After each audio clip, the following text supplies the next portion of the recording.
Hello and welcome back to Soteriology 101. It's been an eventful weekend.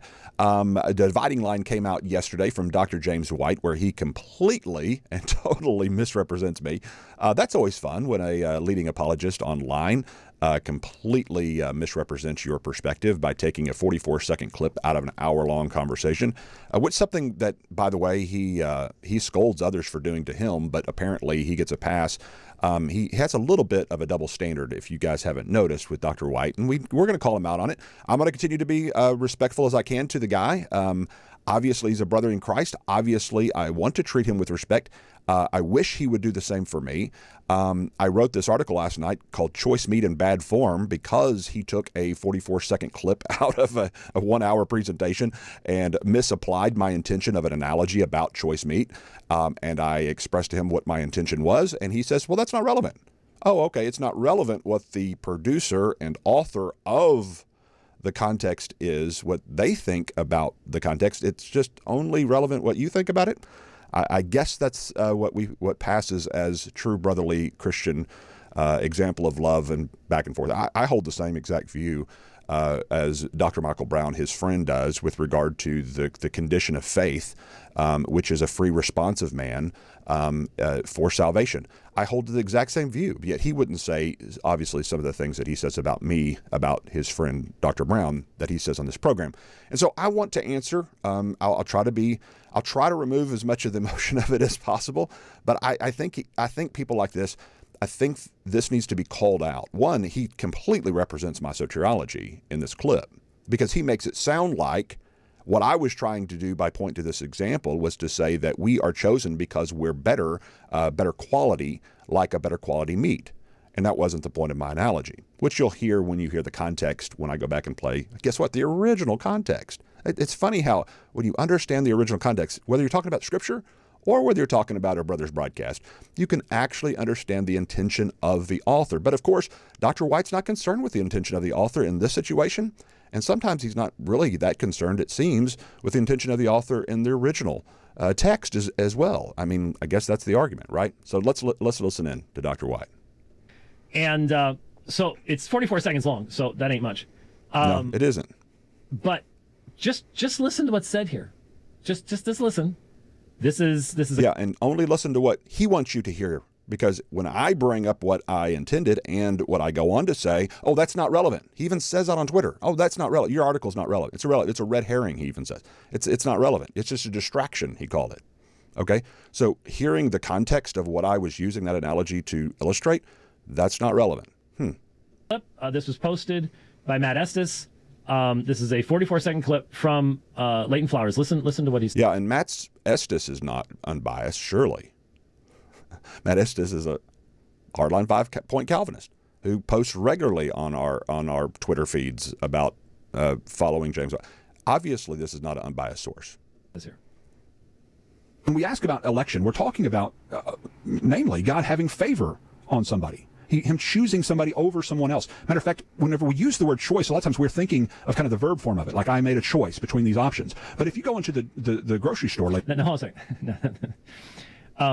Okay, y'all remember in a recent broadcast where I pointed out some of the fallacies of James White. He's about to commit one. It's the either-or fallacy. It's the false dilemma, where either Leighton Flowers gives analogy or he does biblical exegesis. Okay, go back to the original of this text, and you will see that I go through dozens of verses, many of which I take the time to go through exegetically and explain. Dozens of verses in the original broadcast, okay? So I do exegetical commentary, and I use this little point of analogy to make one small point.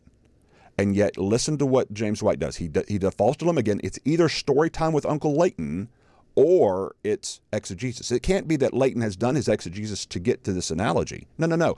He's okay to use analogies as Dr. White. And his analogies are obviously okay because he's done all the biblical exegesis, but not Leighton Flowers. And the reason we know Leighton Flowers doesn't do it is because we watch 44-second clips off of Twitter. Yeah. That's because in the original language, God elects, and it's a verb. Of course. And it is making a choice. Yeah. Who said otherwise? Oh, what is it? Another 44-second clip that you listened to on Twitter that said otherwise? Oh, I don't know.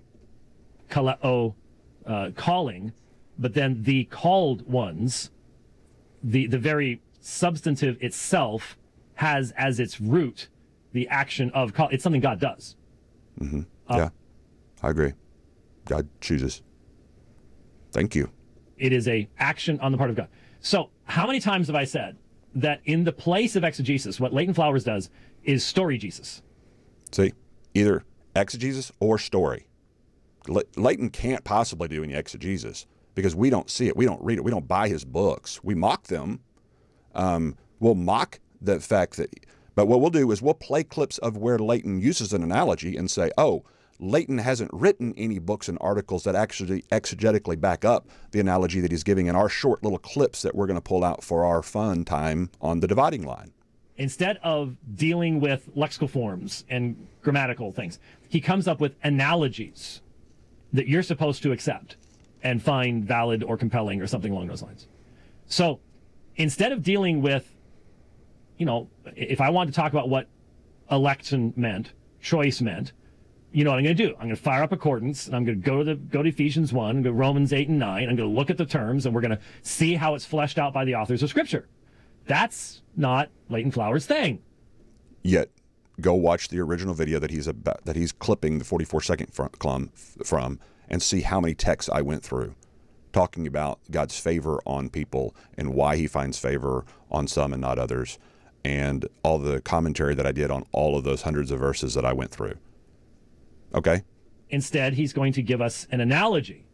And here's the analogy. But if you go into the grocery store later today and you go to the choice meat section, the word choice there is used more as an adjective. It's describing the type of meat. It's the type of meat that is favorable over the other lesser favorable meat.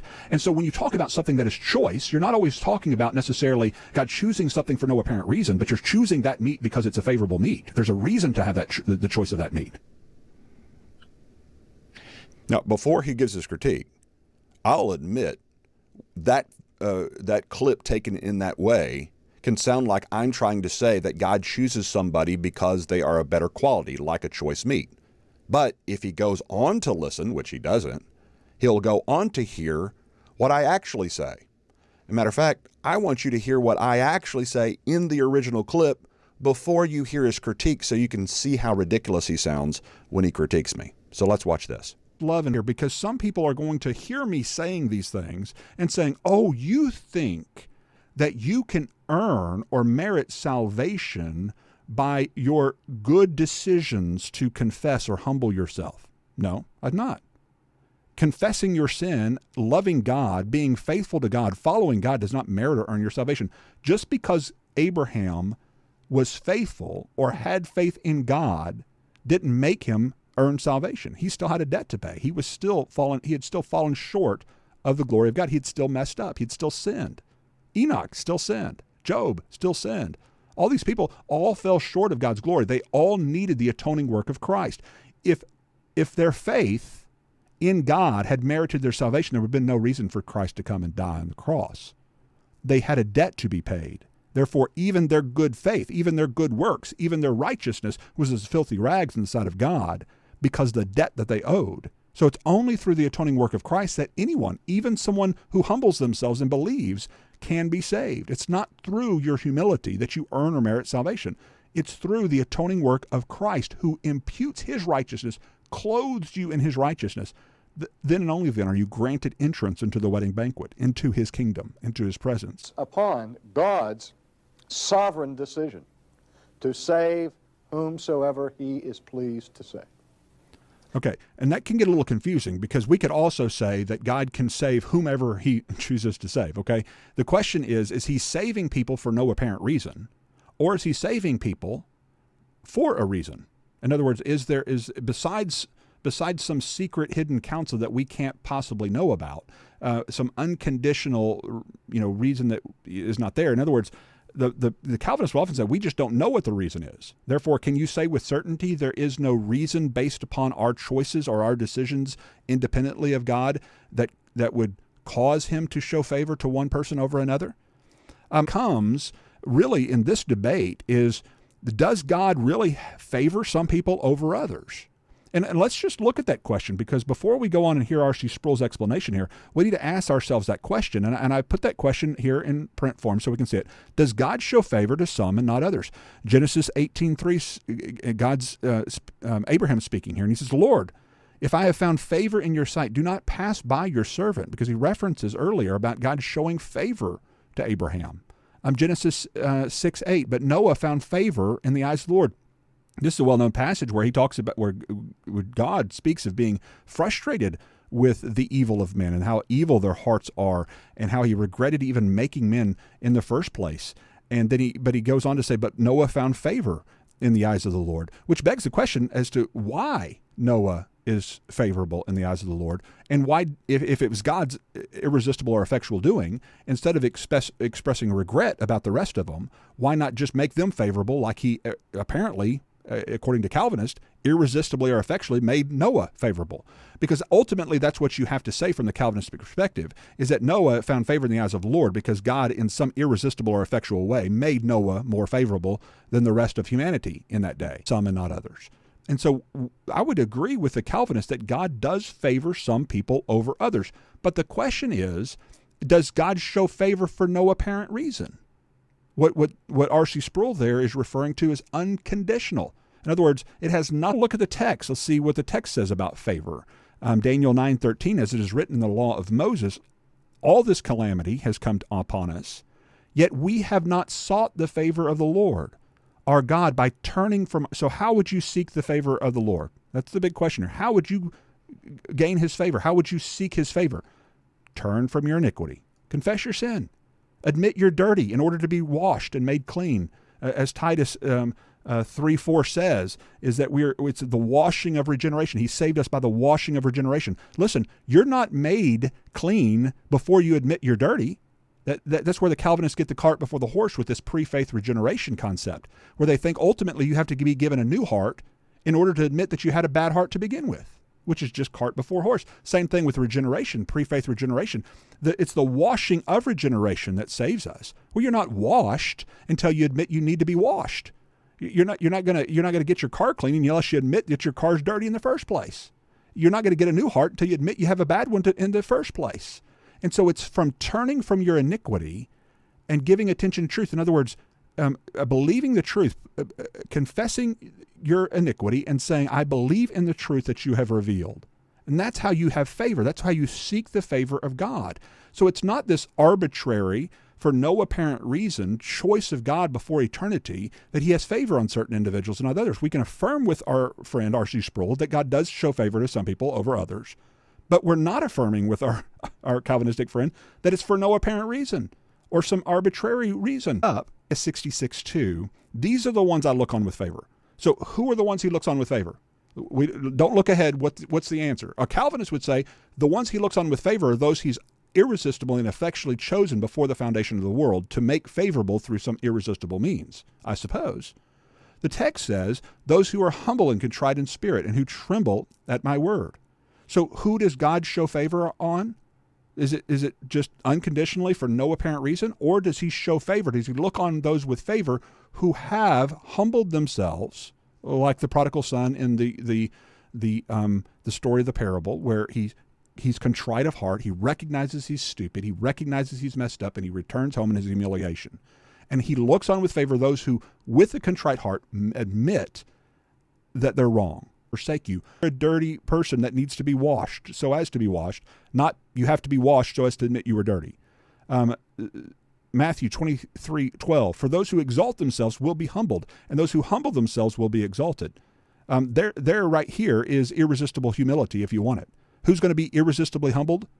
Those who exalt themselves will be irresistibly humbled.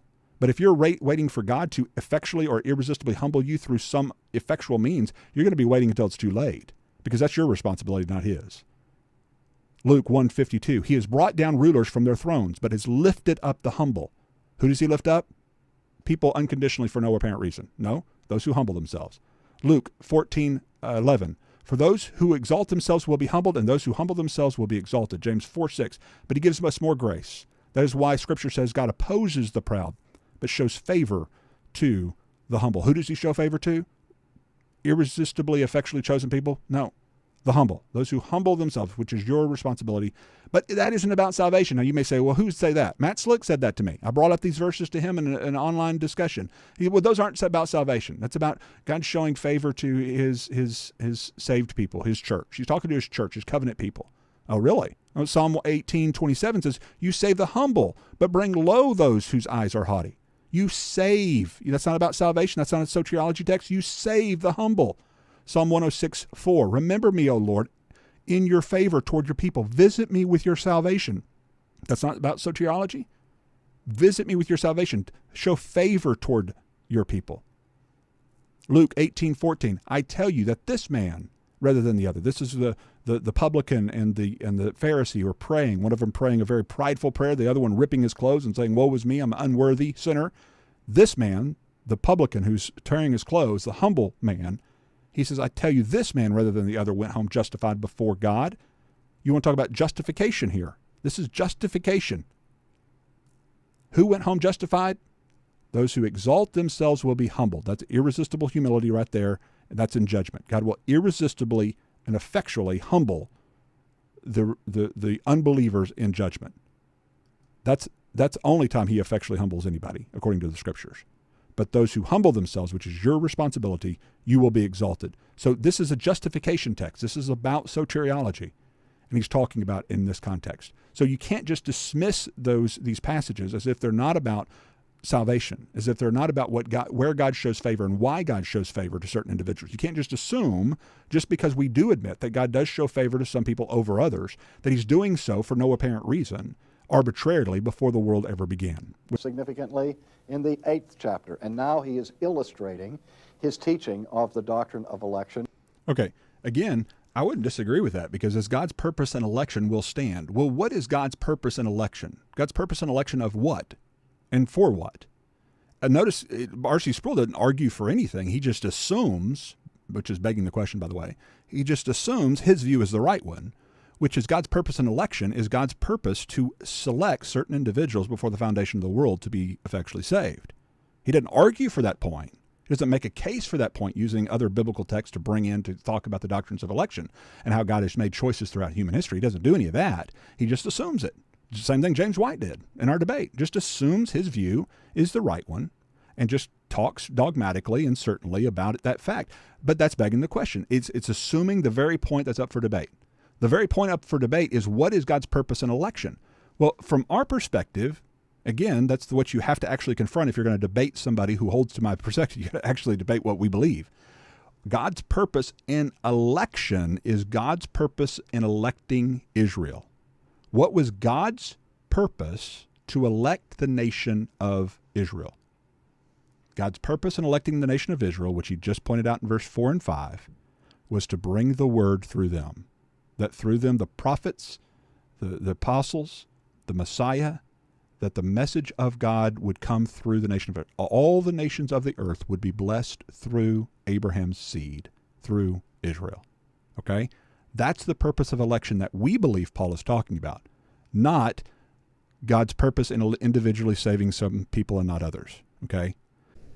Okay, now you heard the context. A good 10-minute clip showing some of the verses that I went through. It only showed a few of the verses of the dozens that I went through in that original broadcast. But I wanted to give you a full kind of reading of what I was discussing, and you could hear more of what I talked about. Now let's listen to Dr. White's critique of the choice meat analogy that I briefly touched on. Do you hear what he's saying? Do you understand what that analogy was meant to communicate? He's saying that people were chosen because their choice, because they're obedient, faithful. It is the exact opposite of unconditional election. It is conditional election. You're chosen because of who you are. There is no way around the obvious conclusion that comes from that statement. And that is, you get to heaven because you were better than somebody else. That's just all there is to it. That is false. False. False.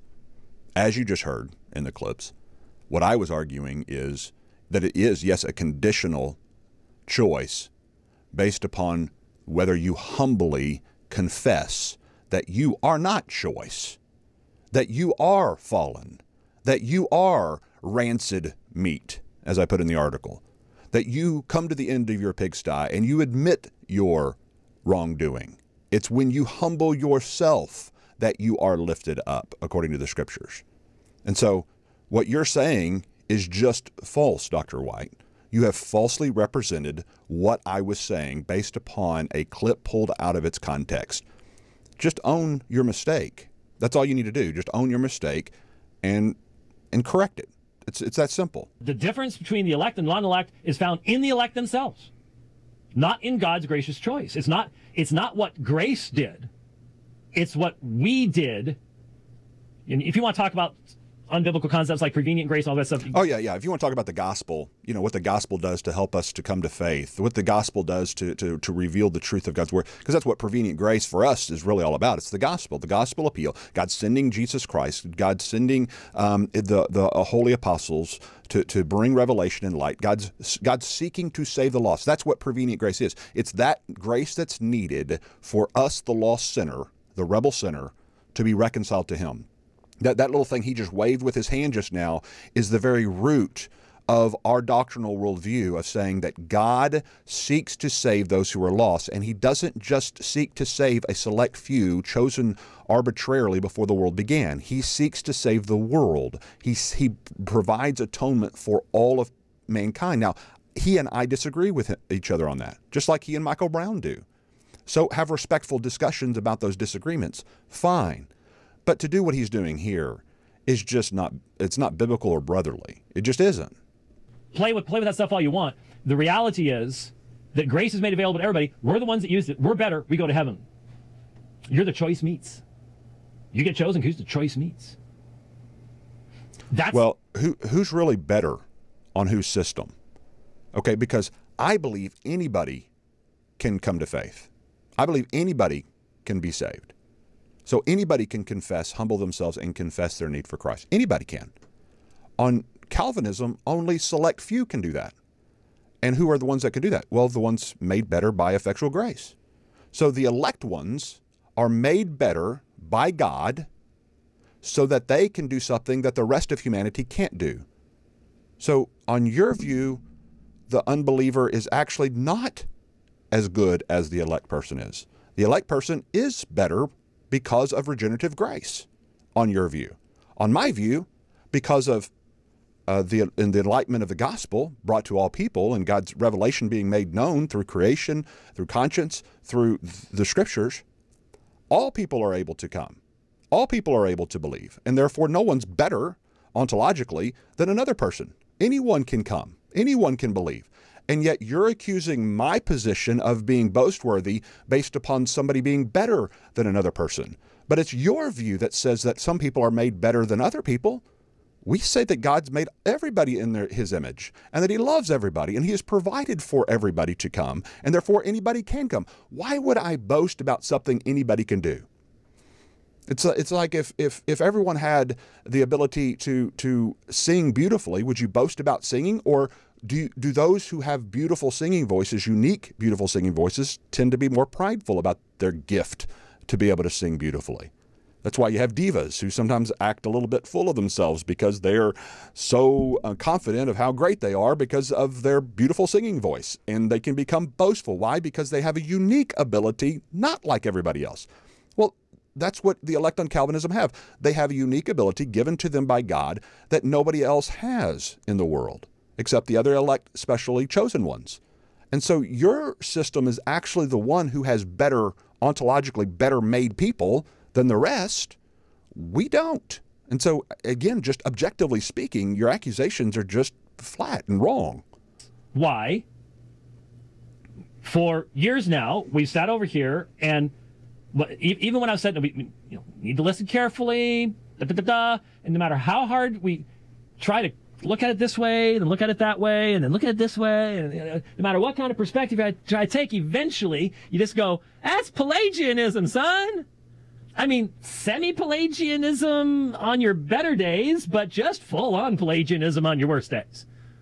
Okay, what if I did the same thing? What's that? Well, you know, we've been looking at James White for a while now, and we'll look at him this way on one day, and we'll look at him this way on the other day, and, well, he's semi-Gnostic on one day, and, well, he's he's full-on Gnostic on another day.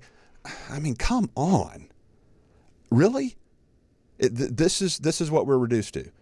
Boogeyman tactics. I recommend that you read Dr. Allen's article on semi-Pelagianism and understand the actual historical categories that Pelagius was arguing with Augustine back in those days, which, by the way, the center of the argument was on baptism, and Pelagius was defending believers' baptism. Augustine was defending baptismal regeneration of infants, something that most of the people in this audience would never affirm. Most of the people in James White's audience would never affirm. The categorical differences are so astronomical that to compare us in our debate with Pelagius and Augustine, I'm sorry. I mean, he mocks us for making categorical mistakes. You hear that? A categorical mistake, categorical error. This is one of the worst ones. And we're not sure whether it's the worst day or the best day, depending, you know, which day is it? I don't know. But choice meats? You're just... So there's an incredible example of where the analogy, because of God's it's got some glitches in the original. In response to human priority, that is, he chooses the choice meats. So much for a ground of boasting. Okay, so when I say he's choosing the choice meats, again, my analogy wasn't that he's choosing people based upon them being choice. Remember, the choicest meat, the choicest choiced one, is the chosen one, Christ. We believe in the corporate view of election. Remember, you're chosen in him, okay? He's the choice meat. He is the choice one, all right? So we're chosen in Christ. And how do we get in Christ? By humbly admitting that we can't earn our own righteousness, by humbly admitting we're not choice. And I go on, that's what I explained in the original video. And does James White have any desire whatsoever to paint me in the best light? Is the principle of charity being practiced here at all? Of course not. The principle of charity is this: to assume the best about your opponent, to take the best possible reading of their intention. Now, he does this with Dr. Brown, who virtually, from everything I've read, holds the exact same view on this particular perspective that I do. But Dr. White doesn't do that with me. Why? I got off on the wrong foot? I don't know. But that's not for me to decide. But what has to be understood here is that if he was concerned about understanding my original intention, if that was his actual narrative here, then he wouldn't just disregard the Twitter exchange by saying, oh, well, that's just irrelevant how you've painted. Oh, the original context. Oh, it's obvious what you said. It's obviously what you meant. Oh, is it? And I say, you're picking on Leighton Flowers again. He represents a particularly uncorrectable form of traditional synergism that fundamentally compromises the grace of God. Well, what does that even mean? Uncorrectable form of synergism that fundamentally compromises the grace of God. Okay?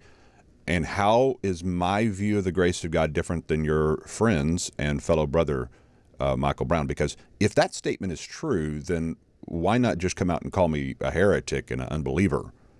Because you haven't said anything of substance except a statement that's trying to degrade me based upon a false interpretation of my intention. That's all I see so far. You can't see how dangerous it is to think that you were the choice meats, and that's why God chose you, because you're in the choice meat section. You weren't over in the 80% meat, 20% fat section. No, you were in the choice meat section. That's why you're getting to go to heaven. That doesn't... And you think, after hearing that context, you really think that was my intention? Or are you just being dishonest? I think the audience can see that for themselves, to understand that obviously I don't believe God's choosing people because they are of better quality, but instead they are being chosen based upon the quality, if you will, or the merit of the choice one, who is Christ. And we come to be in Christ by confessing our inability, our sin, our bondage, which you are capable to do in light of his life-giving truth. Tell you what we're talking about here. Yeah, so there you go. Choice meats. choice meats. Thanks, Matt, for... Okay, and I would like to take a little bit of time just here at the end of this to go over one other little thing here, because he jumps on Kevin, who posts on our page pretty regularly, who took it upon himself to answer Dr. White's charge with regard to his being a little bit pejorative as well as some of the people on our side have been in the past. And I'm not going to mention names because people have apologized. I'll put it this way. A friend of mine put out a video that had some pejoratives about Dr. White that were inappropriate. He knows that I think they're inappropriate. They're not my style. It's not what I like to do. He knows that. I've worked with him before in the past, and he knows that. He's apologized for it. He owned up for it. He brought down the video, okay? But I made a statement on Twitter saying, well, let's not avoid the major points of that video because it was on methodology of apologetic methodology, which I'm interested in. That's stuff I'm studying right now. I like to learn more about William Lane Craig's approach versus Van Til or other presuppositional approaches. I like that, and I want us to focus on those things. And I didn't want it to get distracted by the pejorative stuff. And my comment was, hey, well, you use pejorative too, Dr. White. Let's just focus on the main points. Don't let's don't get distracted about the pejoratives. Well, of course, Dr. White, instead of responding to the meat of the text, instead says he may do that later, but he just clips out like 10, 11 minutes of these pejoratives and then just calls them mockery and condescending and says that, you know, it's just a disgrace. And he just, in other words, he complains about how mean this person is to him based upon the pejoratives. And I'm listening to him, and I'm thinking, yeah, I mean, they are pejoratives, they are insults, they're obviously mocking James White. It was pretty obvious, but James White does that to me all the time. And so Kevin put out the video, this video of a bunch of these clips from Dr. White treating Dr. Allen and myself and others like that. And Dr. White responds to that here. And the only example he plays is like is the most benign examples of all of Kevin's video. He plays two of them that sound the least controversial as possible, and pretends like oh no, I don't do what that other guy did. And so it's just kind of funny, and I kind of want you to watch it for yourself. I went through, pulled out a bunch of material, about 12 minutes worth of material, put that out there, and I made the statement. I tweeted to somebody else. You simply cannot put something like this together from me. This is not how I treat people. And I knew that what was going to happen. There are many people today who have not been taught to think critically. They think emotionally. They do not make category distinctions in thought. They cannot analyze the spoken word, analyze an argument, recognize what its presuppositions are, that type of thing. That's pretty much our entire society. If you watch any of these videos that are rampant these days, PragerU does it all the time, was that Will Witt guy or something, will go out and we'll talk to people on the streets, and when you try to engage them critically, their reasoning capacity is almost non-existent, and it's primarily the public schools that are responsible for that in these days anyways. I was taught to think critically, and I graduated in '81, but after things started, the decline was pretty fast after that. Anyway, and so there are lots of people who think that any strong statement of error on the part of somebody else is automatically an insult. Everything in this guy's video, 16 minutes long, which is, I noticed, is primarily about David Allen and Leighton Flowers. So you can sort of tell where this guy's probably coming from. Well, yeah, but that was to introduce this whole thing, and which I didn't. I had no idea who he was. But anyway. So you can watch it for yourself, but let me just play a couple examples, just to show you what we're talking about here.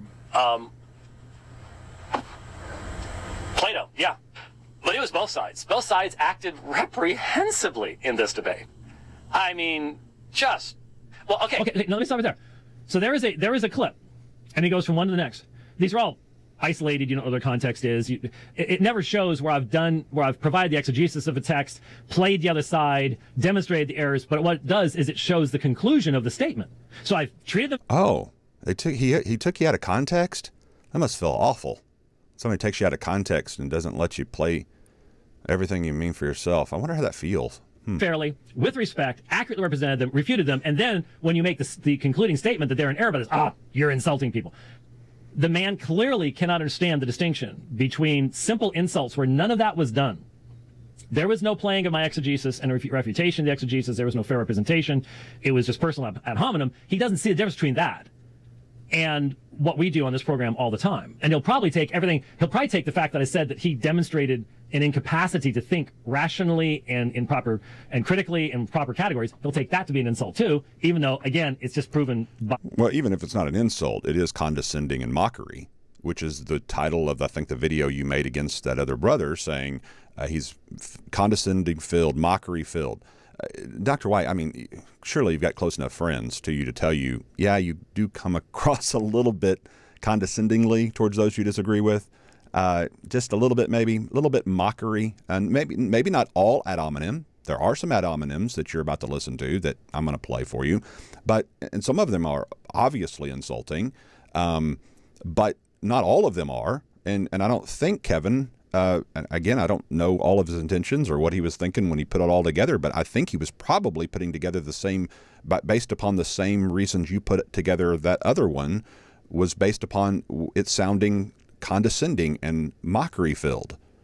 And that's what we were talking about, is the bias. You were even playing some things that seemed biased towards our side of the aisle. And that's what I think Kevin might have been playing, things that seemed obviously biased towards your side, things like concluding that both sides of the debate with Ram down in Houston were both equally, the way you treated it, equally horrible and equally rude. When we were up on stage calling them brothers, we were up on stage hoping for a cordial debate, and these guys are refusing to call us brothers, yelling at us. And he concludes, based upon that both sides were equally bad. I mean, again, I think Kevin was trying to point out, look at the bias here, when he concludes after watching that debate that our side was as equally negative and pejorative as the Calvinistic side in that Houston debate. I think that's a fair criticism, Dr. White. The facts of the case. But what I just said was I was talking about both sides in the Flowers, Pritchett, Zachariades, Hernandez debate. And I said both sides behaved horribly. That's not an insult. That is an... How did our side behave horribly? Did I refuse to call them brothers? Did I scream down at them about God commanding adultery whenever he wants to? I mean, did I act that way? At the very worst, it's an observation that was shared by a large majority of the people who watched that particular debate. Well, and that's factually untrue, because I've got dozens upon dozens of comments below the video, as well as in my inbox, apologizing from Calvinist side, saying that those guys don't represent us. Even you came out pretty hard against them on that perspective. And so, I just think that's demonstrably inaccurate. But if you can't tell, if someone cannot even understand what an insult is, man, do you watch television? You must think that, because there's a lot of insulting stuff on television these days. But with the incapacity to make category distinctions, you must think everything. You must think every newscast is just an insult fest over and over. You must think everyone talking to you is just insulting you over and over again. Or you just leave that for Calvinists. It's really hard to see. Hey, Leighton Flowers thinks that was exegesis.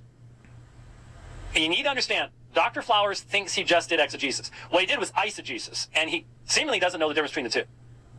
What he did is he quoted a bunch of verses, did not provide us with anything that actually meaningfully connects them together outside of, in his mind, see, he has this idea, and so every verse that could be related to that now becomes exegetically relevant. Okay, then he stops. That's an argument. That's a statement. It accurately represents what had just happened. It accurately represents the consistent methodology of the person about to talk. That's not an insult. So I'm sorry that you think those are... Well, again, it's a little bit condescending to assume that a doctrine of theology doesn't know the difference between exegesis and eisegesis, is what you said there, which was very similar to some of the things that you clipped out in your broadcast and were condemning about the other brother. And so I think that's probably why Kevin chose that. And to be a little bit more fair, in that broadcast, I didn't think I was doing exegesis. I was up on a chalkboard giving an analogy of atonement.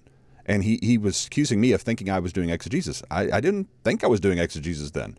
I was giving an illustration of atonement from our perspective as a provisionist. And so, and I originally, back when that originally happened, I corrected his misnomer of thinking I was doing exegesis. I didn't think I was doing exegesis then. And so for him to condescendingly act as if I thought I was doing exegesis and I don't know the difference between exegesis and eisegesis is probably why Kevin chose that clip. Because to us, those who know better and heard both sides of the argument, saw that as being condescending and mockery-filled, all of which are qualities or qualifications for what he called us, on Twitter when he called the squad, LF squad, Leighton Flowers squad, to come and find these videos. And so, I mean, you can judge for yourself. I mean, here's the kind of a smaller version of the things that Kevin put out, and do these sound insulting to you? I mean, y'all be the judge. You may not have been trained in your public schools on how to understand what the difference between condescending, mockery, insults sound like. If you graduated after 81, you might not be able to pick it out, but listen for yourself. On no logical, rational basis of anyone who thinks with any clarity of thought in categories at all, would you ever come up with this argument? And here you have two traditionalists, doctors both, going, that's right. That's a killer argument there. Whoa.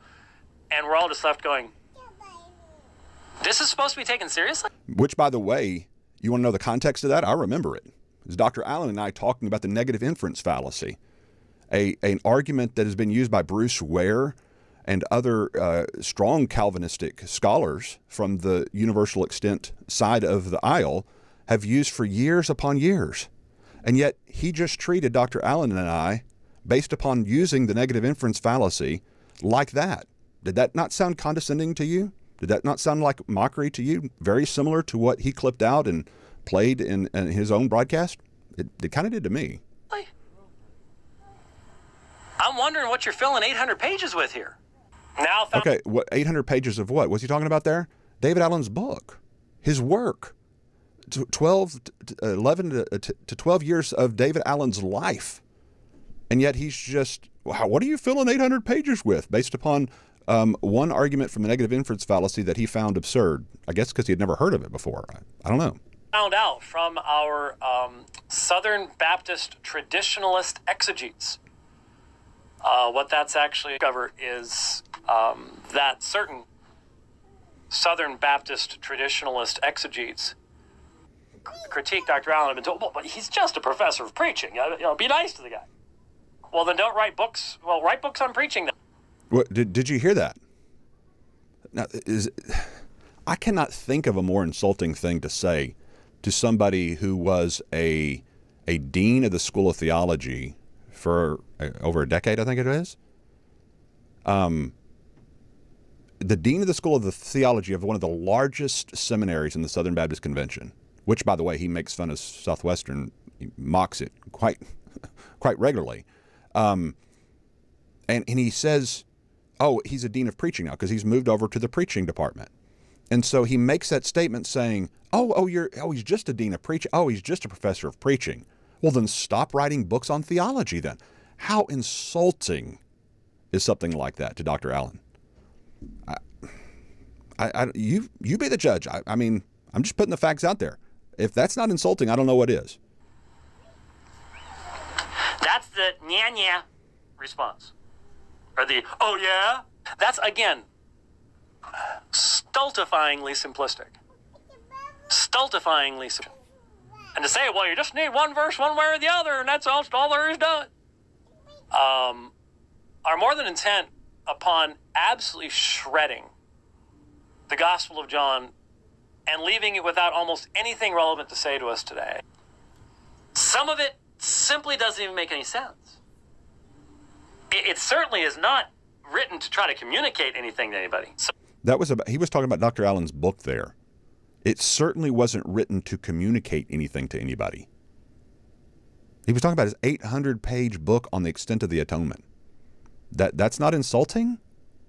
I guess if you have to graduate before 1981 to find that the logic to realize that wasn't insulting.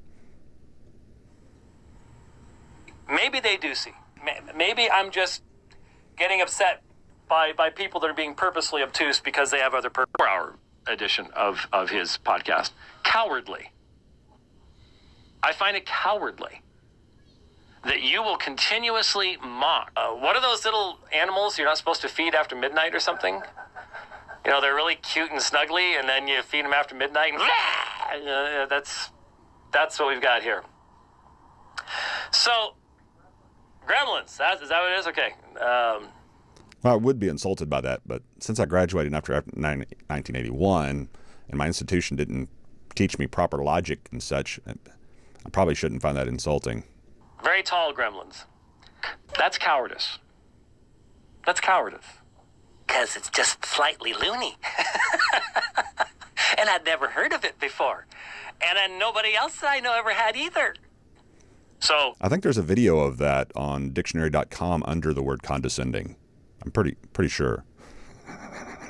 He is a popeless Catholic. You live for maybe 80 years and then you die. You are stupid. It's downright stalkerish. It really is. Sorry, Leighton. I'm sorry, but your attempts at dealing with John 6 were simply pathetic. They're simply pathetic. They are absolutely indefensible. You think there's a parallel here? You think this is relevant? You really do? You think this is a killer argument? It's absurd. It is laughable. I mean, that might... Well, and on some of these guys, I remember them because I originally responded to them when they came out. Now, Dr. White never responds to a response video. He's a one-hit wonder kind of a guy. He'll come in, he'll critique you on a broadcast, and then you'll do a reply to that, and he won't reply to your reply. He just doesn't do that. It's on his MO, okay? So I've replied to all of these, and so I remember their context. And you might be thinking, oh, well, that's just taken out of the context, and he actually goes on to address my view of John 6 in a meaningful way, or he addresses that argument. And listen, I would say, I'm going to be fair here, 7 times out of 10, he did not. A couple of times he would address small portions of it, the parts that he found worth addressing. But a good portion of the time, that was all you got, was just a condescending, mocking kind of remark, and then he would move on, and you were going, what? at least get to the point of the argument, instead of just dismissing it because he's using analogy instead of exegesis. Instead of just dismissing it, actually deal with the substance here, at least, please. And it's very difficult sometimes to get White to actually deal with the substance of some of the arguments. Listen, I learned this in debate back in the day. The strongest arguments are not typically the ones your opponents will address. It's the ones they continually ignore. And Dr. White is good at just skipping over and or editing out the sections of the arguments that he doesn't want to address. And it's obvious why he doesn't want to address them, because they're the strongest ones. And so, at least in my estimation, he seems to avoid the meat or the substance of many of the arguments, and instead replaces it with, again, condescending, mocking type remarks. Might work while you're sitting around with fellow philosophers on the campus, and you're all, wearing your Birkenstocks. More impressed by story time with Uncle Leighton. A single meaningful Reformed writer, not a single one of the Westminster framers, not a single one of the London Baptist Confession of Faith framers that would have every single one of them would look at you and laugh in your face, sir, and you know it. You know it. Don't tell me you don't know it. That sounds almost exactly like the video clip he clipped out of our friend that told him that the exegetes, the popular exegetes today, would laugh at him, right? And he clipped that out and he played it and was so upset about how this guy had mocked him.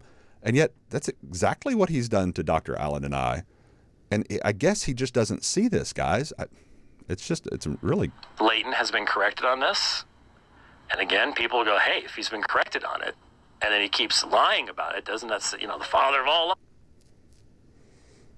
Oh, I didn't even know this was on here. Let me see. Lucifer. Oh, I forgot about this one. Kevin probably took that more seriously than I did. I even joked about that, saying, well, Leighton, I even said Leighton rhymes with Satan, dum, dum, dum, type of thing. That's probably tongue-in-cheek. As much as tongue-in-cheek is, saying James White practices divination or something. It's just obviously some jokes for nemesis in the theology world are are jokes. So some things are obviously tongue in cheek. Now, to insinuate I'm the father of lies based upon the fact that he thinks I'm lying just because I disagree with the logical conclusion of his own system, which is what the original quote was about, I think that's fair game. I mean, fair game for critique. Why would you insinuate I'm acting according with the father of lies just because I disagree with a conclusion that you draw? Lies. Okay. See, this is the cowardice in not. I mean, the very fact that Leighton thinks that's an argument again proves the man was clueless. Dr. Flowers thinks he just did exegesis. What he did was eisegesis, and he seemingly doesn't know the difference between the two. But it was both sides. Both sides acted reprehensibly in this debate. I find it cowardly that you will continuously mock. What are those little animals you're not supposed to feed after midnight or something? You know, they're really cute and snuggly, and then you feed them after midnight. Well, that's kind of going back and repeating some of those other ones now. So that is enough, I think, to establish the point for the discussion. But let's go back to original what he was saying about it. Insults, you're just misinformed. If you want to contact us, I could recommend some basic texts on logical thinking, and you can consider that an insult too. But I don't know what else to do. Yeah, and it is kind of insulting, I would imagine, to Kevin. I haven't talked to him about this or anything, but I would imagine if somebody says, hey, you need a book on logic because you find all of these statements insulting or condescending, yeah, I think that in itself is a little condescending. I think Kevin probably knows what an insult sounds like and what mockery-filled condescension looks like. I think most of us do. I think those that aren't drinking the Kool-Aid of James White's broadcast here probably can be judicious enough and objective enough to say, yeah, it's probably something that James White needs a little bit of correction on, maybe a friend that's willing to step up and just say, hey, man, you might want to back off on that. That's probably keeping you from being on the main stages at the biggest apologetics conferences. By the way, I'm in some of those circles, not because I'm important or anything. I just happen to be a part of my job. And he thinks it's because he's a Calvinist that he's not invited to those stages. And it's not. It's because of this. And I know it because I hear the leading apologists talk about it. Dr. White is known to be ravenously mean to other Christians among leading apologists. That's why he's not invited to the stage of the big conferences. Listen, Greg Koukl is a Calvinist. Is it Greg Koukl? Did I say that name right?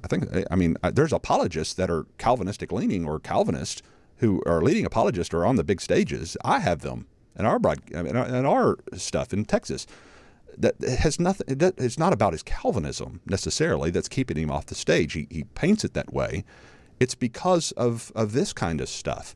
And I think he needs somebody, and hopefully these kinds of videos maybe can help to point it out. You've got to start having some self-realization of where you've stepped over a line, and be willing to take some correction. Be willing to say, okay, yeah, I went too far on that one. When I pulled him out of context once, when I had Brian Abashano on, y'all remember, and I was sent a clip towards the end of the video, and I played the end of that video clip. And he just went on this rage about how insulting it was for me to have Brian Abashano on and not show the beginning portion of the clip. And then I had Brian Abashano back on. I started the show with an apology song. I'm sorry, so I didn't sing it, but I played the song. Remember? Y'all remember this?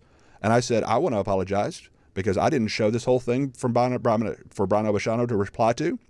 And I want to start over and start again. And we did a re-recording of that show showing the full context of James White's argument. Now, James White just ignored it after that. He didn't say anything about it. But in other words, when he brought correction about me taking something he felt was out of context, I stepped back and said, okay, I'll own that. I'll readjust. When the other person he clipped out and showed all the pejorative, he owns it and he pulls the video down and says he's sorry.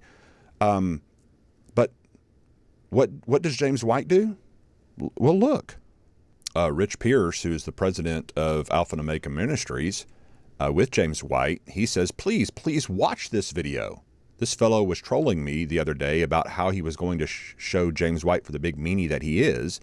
If you honestly think that any of this is out of bounds, and you seriously need to get a reality check, and that that had the video clips of the pieces you just saw in there. And so he's promoting him calling me a tall gremlin and father of lies and you're stupid, sit down, shut up, and a creepy stalker and cowardly, and accusing me of being self-promoting, that I was just trying to get a bigger audience, and calling arguments sophomoric, and telling David Allen he should write preaching books and not theology books. And in other words, he doesn't think any of those things are out of bounds. In fact, somebody pushed back on it. I think it was a Calvinist that was pushing back on him. And he says, quit your sniveling. If you think any of this is out of bounds, you need to get a reality check. Quit your sniveling, Rich Pierce says. And so this is their response to when it's pointed out. And see, the reason James White feels justified, because he feels like, I'm right. Well, I'm right, though. Those synergists out there, they're so wrong. And there's this justified indignation because you feel like, you know what, those synergists deserve it. Because those synergists, those Arminians, those Southern Baptist traditionalists, they are undermining the grace and the goodness of God. And that justifies me acting like I'm acting. Well, what if that was every provisionist's or every Arminian's justification for how they treat you? Would you still clip all of their stuff out and complain about them calling you names that you don't like, or insulting you, or being mocking or condescending to you, James White? In other words, don't have a double standard. You can't just assume that you're right and that justifies bad behavior towards another brother. We can do better than this. I think the example that you've set with Dr. Michael Brown is a good example. Why you don't carry that over into other relationships is beyond me. I have most certainly held out a hand of an offer of reconciliation over and over again, even sending you emails to offer a conversation, even texts that have been rebutted, and just recently, instead of getting a concession to let's have a conversation for reconciliation, he challenges me to another debate on Romans 8 this time on Twitter. I was like, well, first of all, Dr. White, I don't know that I trust you enough to have another moderated debate until we can reconcile first. And so that would have to be brought to reconciliation first. And I even suggested maybe having Dr. Brown be a mediator with us, since he's a mutual friend, and I think he's a fair-minded, objective fella. And there's no reason for us to enter into another debate without knowing the proper grounds on which we're going to have the debate. Because if you remember correctly, I felt very misrepresented after the last debate, based upon what you kept telling your audience was our initial agreement, despite the fact of what the actual text agreement says that I put up on my broadcast that kept getting deleted off of yours, interestingly enough.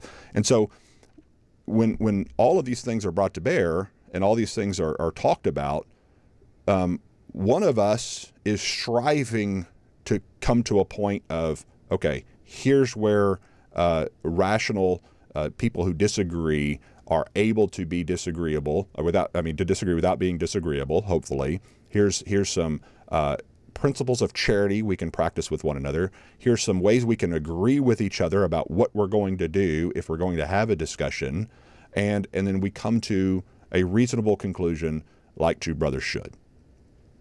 I think we need to have online a better example for those who are following us as to how to disagree with people. How can the church, how can Christians disagree with other Christians while acting like Christ? And sometimes people find it with themselves, okay, well, it is okay for me to act like a jerk towards this other person because, after all, I'm right.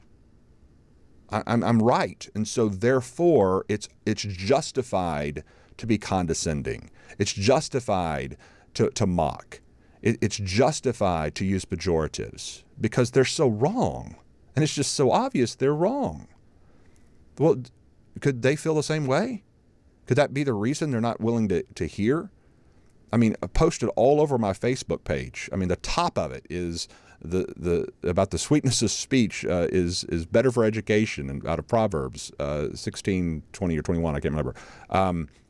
I mean, everything that I've tried to promote on the broadcast is about how we treat Calvinists with respect and love, and how that we have to be cordial in our conversations if we're going to have to get anywhere with helping people to understand that God truly does love all people. In other words, if we're going to be people of love, about God's love for all people, we need to treat people with love. And I talk about this almost constantly on my broadcast. And I call out those from my side of the aisle who are overly using pejorative and negative language and talking down and bad-mouthing Calvinists. And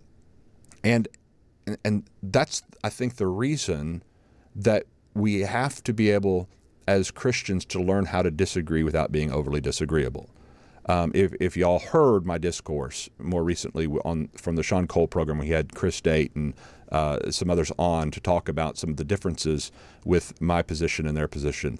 You heard the men in their respect towards me, even though they obviously strongly stood against my theological views. I did not feel that they in any way mocked or were condescending towards me.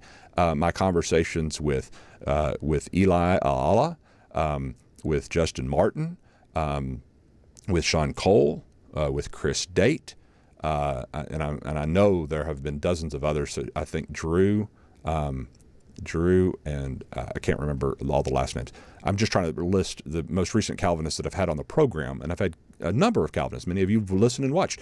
I don't remember any of these gentlemen treating me in a mocking or condescending way, or feeling like I was being mocked or condescended by these gentlemen. Even Tom Nettles replied to me in some posts, didn't feel that he was being condescending. I think that he disagreed with me, and we had some back and forth, but I don't feel that he was mocking me or condescending me in my back and forth with him. And so we don't have to resort to getting into the mire and the muck and the mire of the more personal, insulting types of behaviors, or blatant misrepresentation of another person's perspective. In other words, taking something out of its context and making it sound like the person intended something that they did not intend. And that's the case with this latest one, is where he takes my analogy of choice meat, which was simply to illustrate that something can be used in a different form of the word, and it doesn't necessarily mean it's choice or chosen for no apparent reason, and took it to mean that I think God chooses people because of their greater value or merit or ability, versus what I actually argued in the original context. That needs to be said, I think, very clearly, because it is the root of my soteriological belief, and is a complete misrepresentation in the way that Dr. White painted it. And so, help me spread this. I know that he's probably got quite a few more thousand listeners than I do, and so it's kind of like once you spread a false rumor, you're never going to gather back in all of those lies that are already spread out there. And so, just like when Pulpit and Pen does this to people, when they just blatantly lie about a fellow Christian, and say things like, he believes you can be saved apart from faith, or he believes salvation comes apart from Christ, or things like that they have said based upon context, again, quotes taken out of context, or apologists who make certain arguments about a particular issue and pulling it out of that context of that issue and applying it to something else to make them sound like as heretical as possible, not practicing the principle of charity. James White is falling into the Pulpit and Pen line of journalism. And that usually is motivated out of personal animosity, angst, and I think that's more obvious what White is doing here to me. And I'm just calling this back to a plumb line balance of approach of how we should be doing things. And I think people who are close to Dr. White need to start stepping up and saying, Dr. White, you're not seeing objectively on this issue. You're just not. You are not willing to examine your own mistakes in your confrontation with another brother, and it's time to do that. It's time for you to do that. And I say that in love. I say that having prayed for you before I started this program, genuinely, having a true love for you, I respect for you, I have said that, and I could go back and play the numerous broadcasts that show how much of respect and that I've had for you, and how much I've talked about the work that you do being a good work, and the fact that you can read the Greek language, that you know German. I've never been one of those crazy guys online that have questioned your credentials or something of that sort, or questioned whether you have a doctorate degree. Never condoned any of that. I've always denounced people who try to take that approach with you. All of this is established, documented throughout my history of relationship with you. And yet, can you say the same in how you've treated me? No, you can't.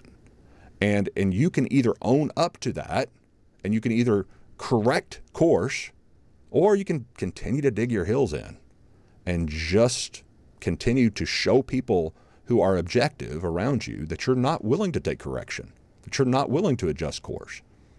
I pray that's not your response. I pray that's not your response.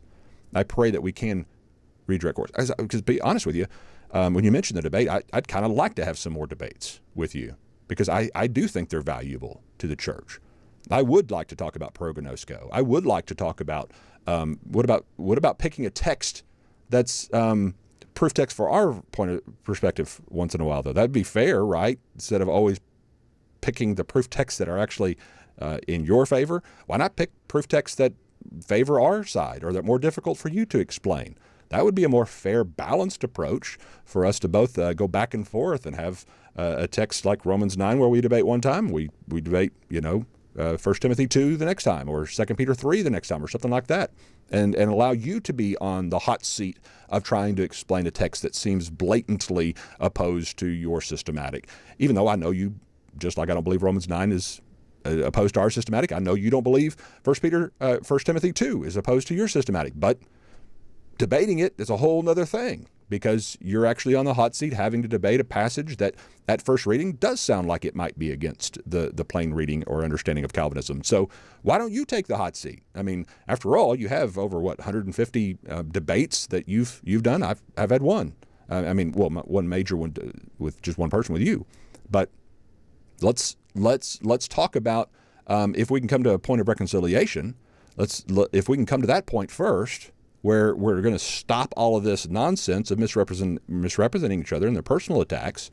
If you're willing to pull that down and stop doing that, then we could talk about having another public discourse, and maybe choosing a passage of my choosing this time, and then maybe after that, sometime after that, we could have one on prognosko, on Romans 8, if you want to. Something that sounds reasonable to me. But honestly, I can't trust what you say you're going to do right now. Because it seems like there's so much animosity. I don't know what you're going to do. I honestly don't.